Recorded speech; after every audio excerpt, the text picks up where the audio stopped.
If you're a college freshman or even a college sophomore or a high schooler watching this right now, please, please, please, please, please, please, please, please, please, please use this video as your sign to be kinder to yourself. Hi, my name's Emily, and 3 years ago I went to college for the first time, and pretty quickly my mental health went down the drain and I was not having a good time, and I just thought there was something wrong with me. And as time has gone along, I've more kind of just realized that maybe this isn't the place for me. But it's my senior year and I'm making the best of it. I'm going to make as many happy memories as I can, and I went abroad in London January through April, and I stayed there during the summer, and I had the best time of my life, and I realized a lot of things about myself, a lot of things that I want to work on and want to improve on. And so I'm really trying to use this year as an opportunity to do those things in a place that definitely challenges me mentally. And being completely honest with you, today's the day I edited this video. I filmed this video a few days ago, and I had a shitty day today, and it was the first day of class, and I immediately felt horrible walking out of my first class. And we were just like reading the syllabus, and I was like, fuck.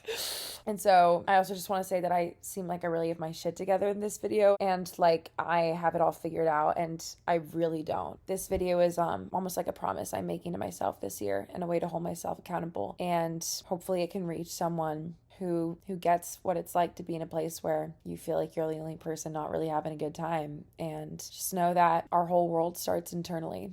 It's all what's going on here. So yeah, this is also the first episode of my podcast. What the fuck? That's been a dream of mine for forever. So enjoy. It's Monday, August 18th, and my first day of class is in 2 days. Hopefully you can't hear my roommates screaming outside the door, but if you can, it's totally fine. I've been at school for less than a week, just getting all my stuff unpacked, and I feel like I've already felt some of my old insecurities, old negative thoughts, old bad habits creeping in. But what's great about the time that I took since January to, first of all, reinvent my approach to life, reinvent my mindset, reinvent how I view things for the better, and more than anything else, just improve my perception of myself and how I speak to myself. It's been so incredibly helpful because as I'm coming here and I'm feeling my old habits, old thoughts start to creep in again, I can catch them, be like, hey, we don't do that anymore. We don't think like that anymore. We're not that mean to ourselves. We don't think those negative thoughts about others, let alone about ourselves. And it's funny how I say the word we when I'm describing all of this, because I truly feel like there's a duality to who we are. I guess you can describe it as the subconscious and the conscious self, but it's the person who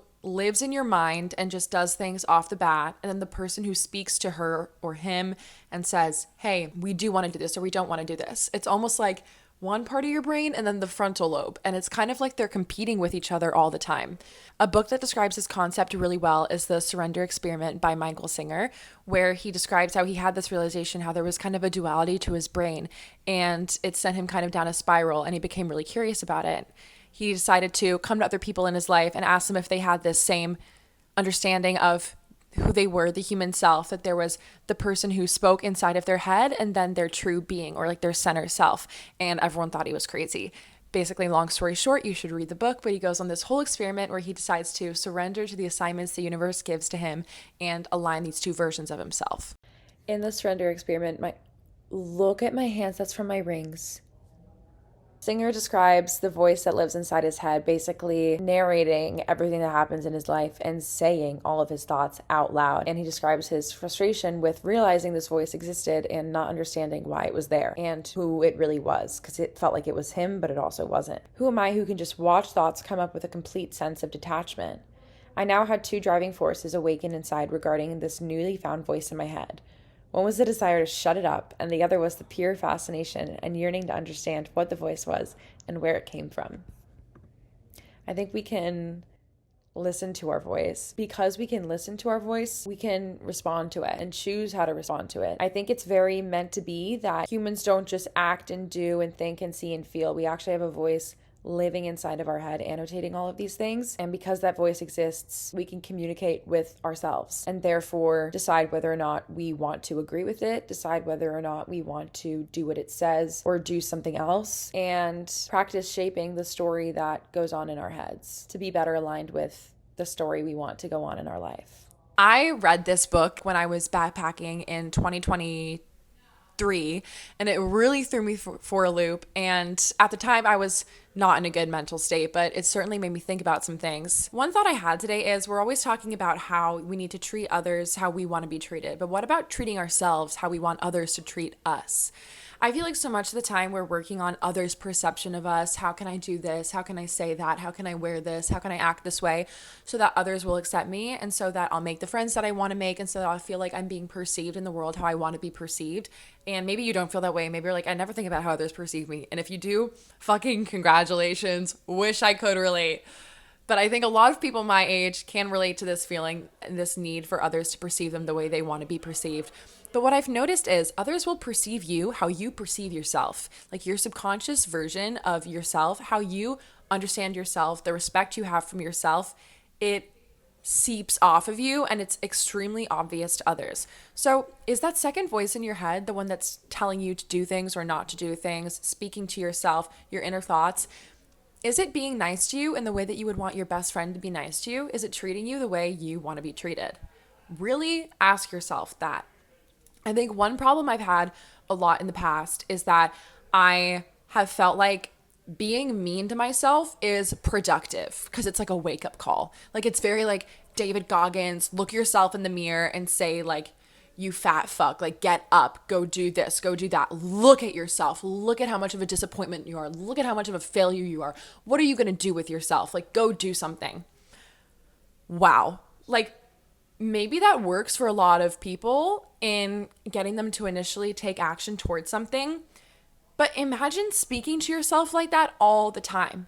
And maybe to you, I may not come off as a person who speaks to themselves like that. If I said all the things that I say to myself all day to anyone else in my life, they probably would never want to speak to me again. I feel like since I was a 14-year-old in 2020 going through COVID for the first time, I was at the age for it, but also just through spending so much time alone, I kind of discovered this need to always be improving myself, always looking for the next best thing, finding the next self-help book, TED Talk, YouTube video essay on how I can just improve the way I go about my life to hyperfixate on and see if I could implement into my own strategy for how to improve. A lot of the time, this did just end up with me being really harsh on myself because I started to develop a desire to be perfect, which I know is a total cliche, but it's true. And I think one of the biggest problems with perfectionism is that, especially with social media, our definition of perfect can be fleeting and ever-changing. I feel like there's never been a point in my life in which I'm completely sure of the type of person I am, who I want to be, the things I should be doing, the type of person I want to be. And at every point in my life, I probably could have listed all the things I should be doing for you, but if I had laid out that list, you probably would have seen that it would have been physically impossible to do all of those things with only 24 hours in a day and being one human being. I feel like one thing that I've especially realized coming back to school this week in my thought process of when I first realize that a negative thought or an old habit pattern is coming back and I try to stop myself, the thing that actually gets me to stop is, Emily, it's okay for you not to be perfect. It's okay for the situation not to be optimized. I feel like I struggle with this a lot where every single thing I do needs to be justified in some way. I can only hang out with friends if I view it as productive in some manner. I can only go out and party if I've already been productive enough that day. I can only eat this because I exercise this way. I can only exercise this way because I have this amount of energy. I got this amount of sleep this day, so I can do these various things. And all of those things end up being so debilitating. Like my happiest moments in my life were moments where I wasn't worrying about how much sleep I got, wasn't worrying about what I was eating, wasn't worried about how other people were perceiving me, and was just living in the moment and making friends with other people. And I know this isn't novel information, but sometimes I just want to take my past self by the shoulders and scream at her and say, calm the fuck down. Just calm down. Life is better lived when you let the small stuff go and you just take a step back and look at the bigger picture. One other huge realization I had recently, especially during the summer, is that I am quite a creative person and I've tried to fit into the mold of a typical successful student that goes to my university, and that mold is not a super creative-minded person. I had a conversation with my friend about this the other night, and I really liked the conclusion we came to, which is basically just that if you are a creative person, your mind at base level just operates in a different way from other people's. And a lot of people I go to school with, They want to be given instructions. They want to be given a clear-cut format. They want to go into investment banking, consulting, be told what to do for the rest of their lives so that they can at least be making enough money and then not have to worry about it.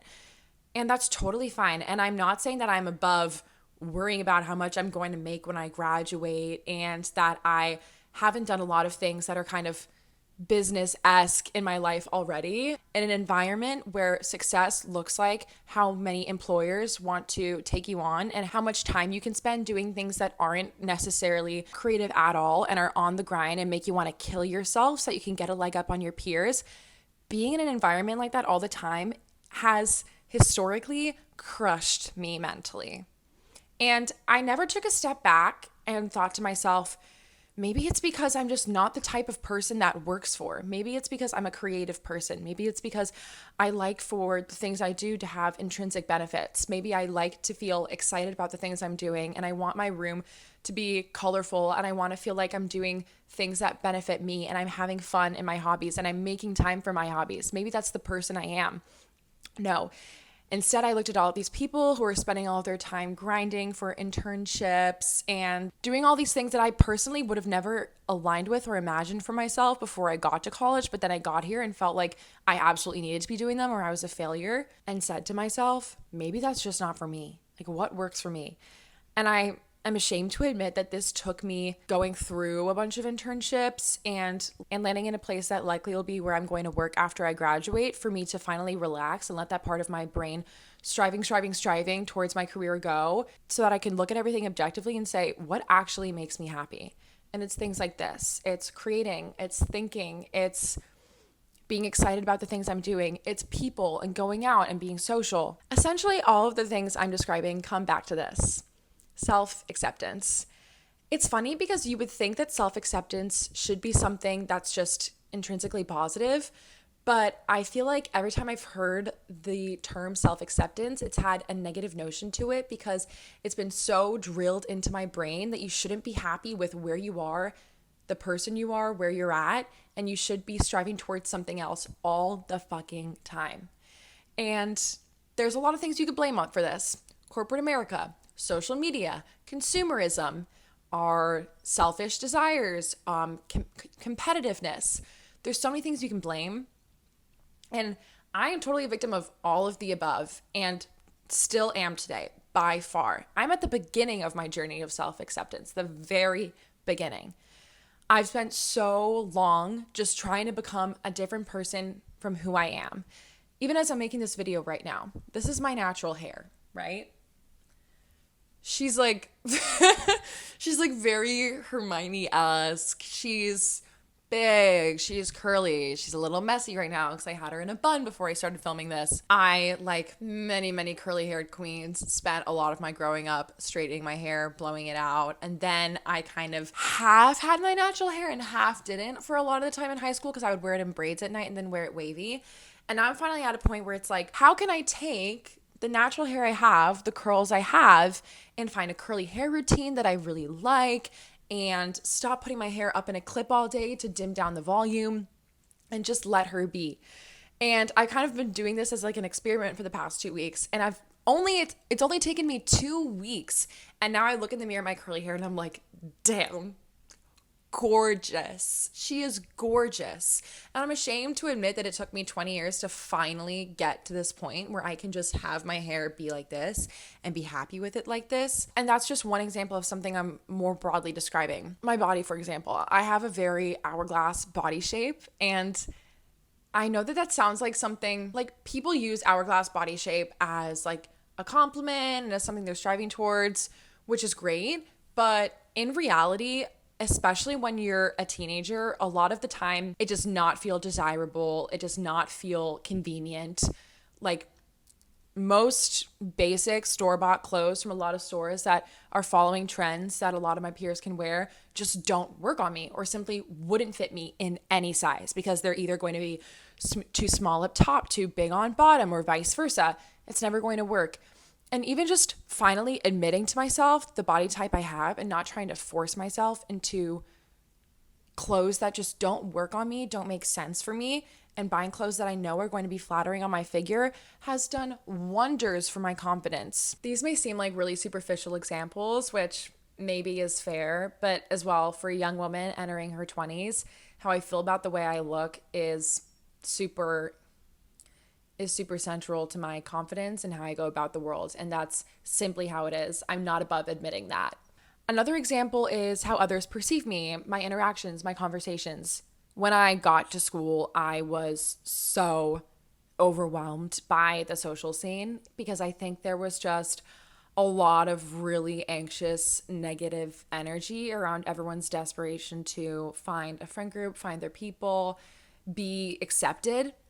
And I 100% took that on. But I think at the same time, I kind of always witnessed it and felt like I was observing it from an outsider standpoint. And so I felt super unaligned with it, especially when it came to me being in a sorority and that era of my life, which is now over, but you'll still find me at the occasional frat. I used to be such a confident person and just be so excited to talk to everyone and make as many friends as possible.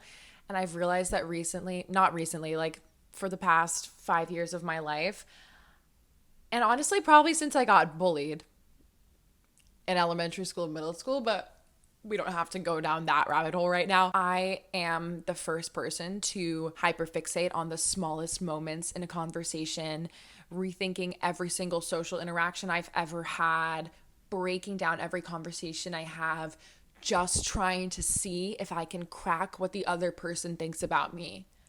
And I'm talking like when I pass someone for a second in the hallway, or when I'm talking to someone for 3 hours, when I am introduced to a new friend, when I meet someone's family member. It's anything. When I'm talking to a professor, when I'm speaking with a professional, like literally anything, I will spend any amount of time breaking it down and trying to figure out what the other person thinks about me and think about how I can do better next time, basically. If I'm put in the same reaction, like, oh, they said that thing to me and I reacted this way. Fuck, like that wasn't how I wanted it to be. And then they made this facial micro expression and I can tell they think this about me. And it's like, first of all, let's calm down because that's all made up. Like, you have no idea what this person thinks of you. And also, a thought I've had recently is, what does it matter? Like, you know who you are. Why are you worried about whether other people think you're a good person if you know you're a good person? If you know who you are? Like, if they don't see you for who they are, it's no worries. That's not your problem. Like, you're friends with people who see you for who you are. And if you do have stuff to work on, ideally you're friends with people who will call you out on that and be there on your self-improvement journey. And that's certainly been the case for me and my best friends. So when I'm walking away from an interaction and I have that thought now, which is, oh my God, they probably think I'm a bitch because I said this one thing, or they're probably talking about me because I made this face, or I feel like I could have been cooler. I feel like I could have seemed smarter. I feel like I could have been sexier to say, Emily, you already know you're cool, smart, and sexy. Calm down. Don't worry about what they think of you. If they're a person that's meant to be in your life, you'll continue interacting and they'll see you for who you are. Otherwise, no worries. And what's amazing about all of these corrections I'm making for myself is that they're two-sided, which is that they make me feel better in the moment because they take off the burden of me basically committing mental suicide because I'm being so fucking mean to myself. And they make me a lighter, happier person. So I actually am just better to be around. Another big thing that means a lot to me that I'm doing this year is the room you see behind me, which is currently unfinished, but I am making my room into my safe haven. I want to make it a space that is directly reflective of my personality and who I want to be. Like, I want to make it a space where I walk in and it just makes me smile and every single detail feels so aligned with who I am and the things that make me happy, the things that interest me, whether it's the pastel / pink color scheme or my viola on the wall or my guitar on the wall, my bedding, the lighting, like my mirror. I've had a Pinterest board of my like dream bedroom for so long, and I feel like I've tried to do it with every dorm room I've ever had, but I honestly don't follow through. Like, So many of the things that are up in my room right now were in storage from even from freshman year for like floating shelves I ordered for myself to put up or little decorations I ordered for myself to put up and just never did. Why? Because I wasn't fully committed to doing the little things to make me the happiest version of myself. But you best believe when I wasn't allocating my time properly to make myself as happy as I can be and make myself as comfortable as I can be and as confident as I can be. I was doing things like doom scrolling on social media and spending time with people who weren't good for me and losing sleep to overexercise, which ultimately just made me more tired during the day and less productive. And then all of these things just pile up. Like the more little things you let go, the more times that you allow yourself to skip out on a little thing that you know will make you feel better, the more those instances add up, they all aggregate, and you're eventually just going to feel horrible. And you're just going to be like, wow, I just suck at life. And clearly, I'm the least happy person on earth, and everyone around me is so much happier. Everyone else has their shit together. And whether or not those things are true, whether or not the people you're surrounded by do have their shit together more than you, that's how you're going to perceive it. And at the end of the day, it comes down to, are you doing the little things that are important to you, that make you happy? I already love every corner of my room, and she's not even done. So I'm going to love her even more. And all of the decoration here, all of the walls, everything, it's just so me. And I can confidently say that. And I can't tell you how happy that makes me. Self expression comes in all formats. For me, it's this YouTube video, how I present myself, what I wear. Also, exercise. This is a big one for me because I was an overweight child, like all people with fun personalities. And when I, finally hit middle school, I remember so well, I was friends with this girl who was like, "Oh, I'm going to lose weight. Do you want to like do it with me?" And I was just like, "What?" And I had never really thought about my body in that way. And I guess she thought I was the prime candidate to do this with her. For whatever reason. So she was like, "Do you want to do this with me? Like, let's lose weight together." And it was the first time and I was like maybe 13. It was the first time I had thought about calories. It was the first time I had thought about any of those things. And I started doing like 1 mile runs on the treadmill and core workouts. And then throughout high school, it just got worse and worse. And me and so many of my friends that I'm no longer friends with, not for particularly for this reason, but the people who exacerbated this and made it worse for me, I'm definitely not friends with anymore, just had horrible body image issues and were always making comments about what we were eating, how we were looking, which never helped. And I became hyper fixated on new diets, new ways I could change the way my body looked, new ways I could like hack the system. Like I don't even want to mention any of the habits I took on because I don't want to endorse any of them. And feel like the happiest I've ever been, like all the times in my life I felt really happy with how I looked, is when I was just eating and exercising in a way that made me feel good. Point blank, period. And I think like I had a whole eating and exercise regimen, of course, for when I got to senior year that I was telling myself I was going to fulfill.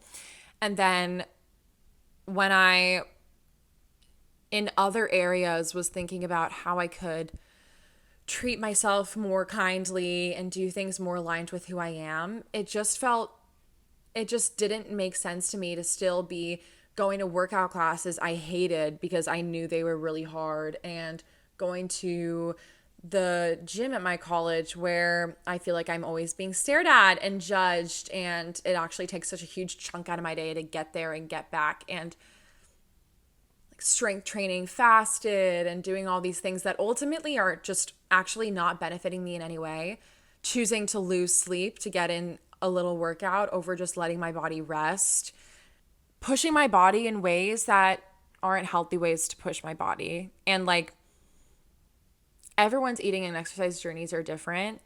I know what works for my body and I know what doesn't. And so I haven't been to the gym yet. And like if it was me last year, I would have been to the gym at my college the day I arrived. It's been 5 or 6 days that I've been here now. I bought a little weight rack and little weights that I keep in my room, and I've been walking. And this is what makes me happy, and doing little cycle classes because that's my thing. Being able to roll out of bed, go downstairs, get a coffee, come upstairs, sit on the floor of my bedroom in a comfortable private space and just lift weights and do Pilates in a way that feels great for me.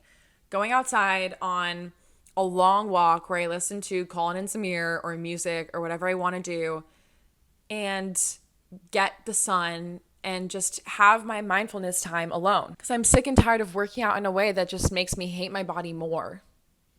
That's just so not the point. I'm not making this video. I want to be clear that I'm not making this video to prove anything to the watcher or to come to you and be like, look at how great I am. Look at how much I have my shit together. No, like I'm at the very beginning of this and I really don't have my shit together. And there's so many things I want to work on. And there's probably so many new things I'm going to discover about myself this year as I try to lean into this new mindset of how can I treat myself more kindly. The reason I'm making this video is because I wish I had it when I was a college freshman. I wish I had someone who looked me in the eyes and said, stop listening to all the bullshit. Don't pay attention to what others around you are doing. Don't force yourself into habits or activities that don't align with what you want to do and who you are. Just really, really focus on yourself and what makes you happy and put all of your energy into that. Because the thing is as well, how can you be comparing yourself to someone who is flourishing in their thing when that's what they're meant to do? Like, one thing I used to tell myself all the time in high school is like, I didn't do a sport because I was always just doing music and all the kids around me did sports. And I would always say to myself when I would get insecure about not doing a sport, like, okay, but imagine if they tried to pick up a new instrument right now, they would be shit. And if you tried to pick up a new instrument right now, you could probably have her learned. It's a stupid example, but what's that quote about like, you don't ask a fish to climb a tree? You know what I mean? What are your strengths? What are your loves? What are your desires? And how can you lean into those and spend your time on those? And that doesn't mean to not try to fill the gaps in your skills and to do things that are new to you that you're not good at, of course. But you have to really examine your intention there. Like, why are you doing it? Is it to be like other people, or is it because you want to improve on a new skill for yourself? I'm such a creative person, and I haven't been drawing, I haven't been writing. I'm only starting to make YouTube videos again now. Things like decorating my room. I was just like letting all of these things go. And it was like hurting my soul. Hopefully anything in this video makes sense. But yeah, basically, if you're a college freshman or even a college sophomore or a high schooler watching this right now, please, please, please, please, please, please, please, please, please, please use this video as your sign to be kinder to yourself and to focus on what you personally really need. You have no idea. It'll do you wonders. Love you. Bye. I also, I'm still working on getting a mic. So.